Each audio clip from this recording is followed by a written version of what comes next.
तो इस प्रकार हमने आपको 1 से 6 प्रश्नों के बारे में चर्चा के साथ उसके उत्तर बताए। ओके, अब आगे आते हैं। देखिए 7वां प्रश्न है, हज़रत अली ने एक मोमबत्ती बुझाकर दूसरी मोमबत्ती क्यों जलाई?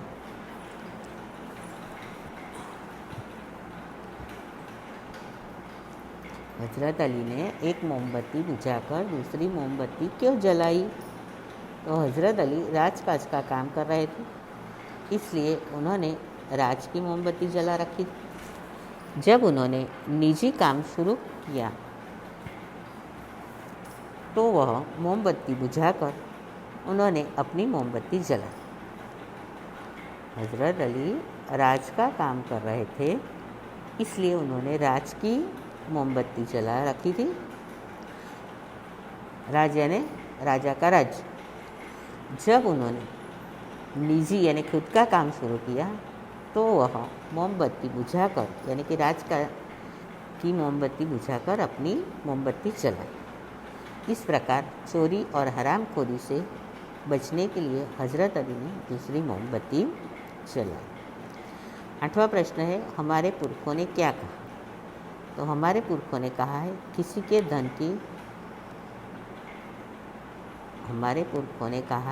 के धन माल की लालसा मत करो। माँ गृदः कस्य स्विद धन। माँ गृदः कस्य स्विद धन। निम्नलिखित प्रश्नों के उत्तर। अब लॉन्ग क्वेश्चन है। लोगों की बात सुनकर नरेंद्र ने क्या कहा? लोगों की बात सुनकर नरेंद्र ने क्या कहा? तो लोगों की बात सुनकर नरेंद्र ने कहा कि मेरा शिवलिंग तो साधारण मिट्टी का था, बालक की जान बचाने में वह टूट गया तो क्या हुआ? है ना, शिवलिंग को बचाने की अपेक्षा इस बालक की जान बचाना मेरा कर्तव्य। क्या कहा उन्होंने?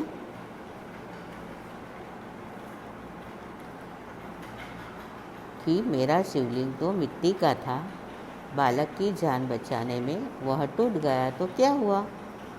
शिवलिंग बचाने की अपेक्षा इस बालक की जान बचाना मेरा कर्तव्य। फिर रानड़े को किसने रोका, क्यों?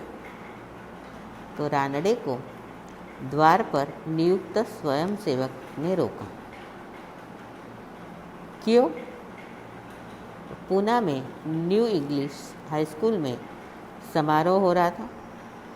प्रमुख द्वार पर स्वयंसेवक को यह जिम्मेदारी सौंपी गई थी कि वह उन्हीं अतिथियों को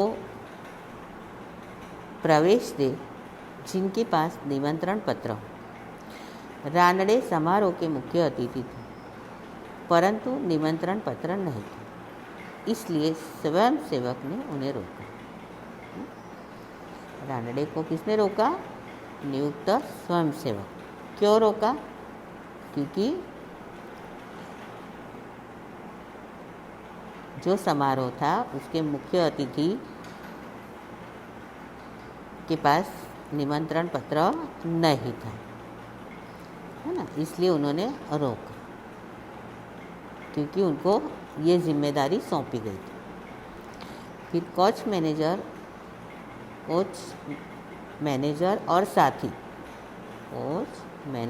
और साथी खिलाड़ी क्यों दंग रह गए?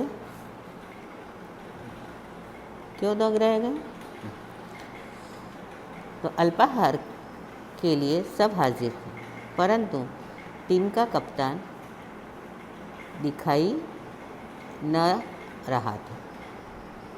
पूरी टीम उसे ढूंढने में लग गई। अल्पाहार के लिए सब हाजिर थे, परंतु टीम का कप्तान दिखाई नहीं दे रहा था। पूरी टीम उसे ढूंढने में लग गई, पर वह कहीं नज़र नहीं आई। किसी ने उसे उसके कमरे की गैलरी में देखा। वह एक हाथ से गेंद दीवार पर फेंक रहा था और जब उससे टकराकर वह वापस आती थी तो दूसरे हाथ से बल्ले से खेलता था। क्रिकेट के प्रति टीम के कप्तान का ऐसा लगाव देखकर कोच, मैनेजर और साथी खिलाड़ी दंग रह गए। ओके, अब इसके बाद आते हैं, देखिए यहाँ पर आपको विकल्प दिए हैं। उचित विकल्प के सामने सही विकल्प चुनिए। नरेंद्र ने लड़के को क्या दिया? अठन्नी, चवन्नी, शिवलिंग या रुपये? नरेंद्र ने लड़के को चवन्नी। समारोह के मुख्य अतिथि कौन थे? हजरत अली, स्वामी विवेकानंद, गोपाल कृष्ण गोखले, महादेव गोविंद रानडे। समारोह के मुख्य अतिथि कौन थे? महादेव गोविंद रानडे। स्वयंसेवक क्या देखकर लोगों को यथास्थान ले जा रहा था? तो स्वयंसेवक निमंत्रण पत्र, पहचान पत्र, राशन कार्ड, ड्राइविंग लाइसेंस। सही उत्तर है निमंत्रण पत्र। फोर्थ है, स्वागत समिति के सदस्य रानडे को किस ओर ले जाने का प्रयास कर रहे हैं? स्वागत समिति के सदस्य रानडे को किस ओर ले जाने का प्रयास कर रहे थे? विश्राम गृह, भोजन कक्ष, मंच या सभागृह? मंच पर। किसे ढूंढने के लिए पूरी टीम लग गई? कोच को, मैनेजर को, कप्तान को या डॉक्टर? तो उत्तर क्या है? कप्तान। आपको दे ही दिया है। ओके, चलो फिर आगे देखिए। यहाँ पर आपको ये एग्ज़ाम में आपको इस तरह पूछा गया था, 4 मार्क का था। समानार्थी शब्द लिखना है और दोनों शब्दों के वाक्य प्रयोग करने, तो ही 4 मार्क्स मिल सकते हैं। समझ में आया? आपको क्या करना था? समानार्थी शब्द लिखने के बाद दोनों का वाक्य प्रयोग करना। अब की बार याद रखना ज़रूर। ओके, कामयाबी का अर्थ है सफलता। तो देखिए यहाँ पर बनाया है, इस बार परीक्षा में उसे अच्छी कामयाबी मिली। उसी प्रकार इस बार परीक्षा में उसे अच्छी सफलता मिली। ख्याल यानी विचार, आपका ख्याल अच्छा है, आपका विचार अच्छा है। नुकसान का है हानि। राजू को धंधे में काफ़ी नुकसान हुआ, राजू को धंधे में काफ़ी हानि हुई। फिर प्रसिद्ध यानी विख्यात। पालीताना गुजरात का प्रसिद्ध तीर्थ स्थल। पालीताना गुजरात का विख्यात तीर्थ स्थल। जांच यानी परीक्षा।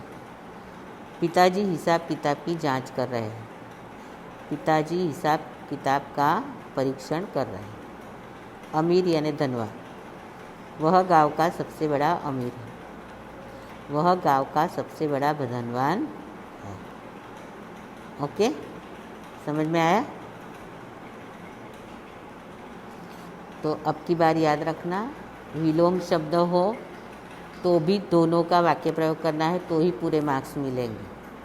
आप तो एक लिखते हो और फिर एक का ही वाक्य प्रयोग करते हो, तो ऐसे आपको मार्क्स नहीं मिलेंगे। ठीक है, तो इसे एक बार आपकी कॉपी में ये विलोम समानार्थी शब्द जो है वो लिख लेना। बाकी क्वेश्चन आंसर आपको सिर्फ पढ़ने हैं। ओके, ठीक है। Good day and take